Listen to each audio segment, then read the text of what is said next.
السلام عليكم، معكم الفنان حميد باشتي سفير الأغنية المغربية بالديال الفرنسية. جينا لهذا الحفل هذا هنا بمكناس نشاركوا تحنا، لأن هذا التراث هذا ديال الملحون كيهمنا تحنا كفنانين، وكنشجعوا هذا التراث هذا. ومع أنه تصنف يعني حتى هو من اليونسكو في العالم كامل على أنه يعني مهم، فاحنا كنشجعوه. جيت أنا من ديال الفرنسية ونشارك في هذا عندنا الجديد ان شاء الله الرحمن الرحيم في اغنيه وطنيه ان شاء الله، في اغاني امازيغيه بحكم انني من مدينه الخميسات. عندنا اغنيه شعبيه كذلك.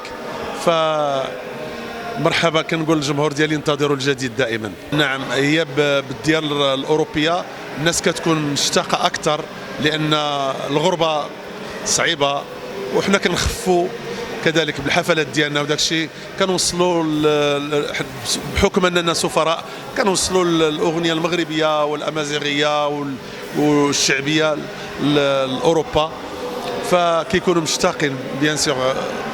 فرق كبير يعني بصراحه اللي محتاجين اللي هي الاغنيه المغربيه. هي في الحقيقه كل فنان كيعرف اش كيدير، خص الفنان يحظي الكلمات واللحن والتوزيع كذلك.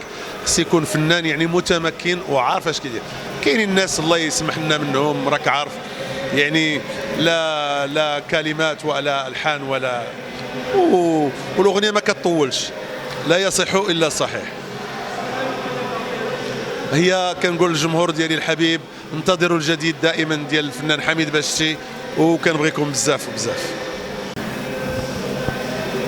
السلام عليكم، معكم هند ملاك، إعلامية وفي نفس الوقت مديرة أعمال الفنان حميد باشتي.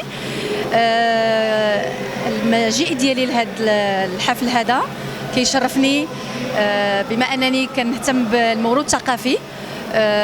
طبعا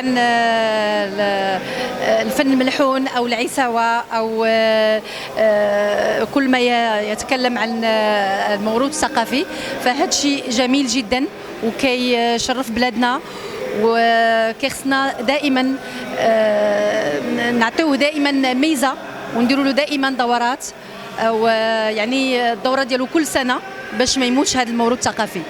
وطبعا كنشكروا كذلك وزاره الثقافه واليونسكو اللي كتهتم بهذا المجال هذا، واللي صرحات باللي الموروث الثقافي يعني في الدول من العالم الاسلامي. وشكرا.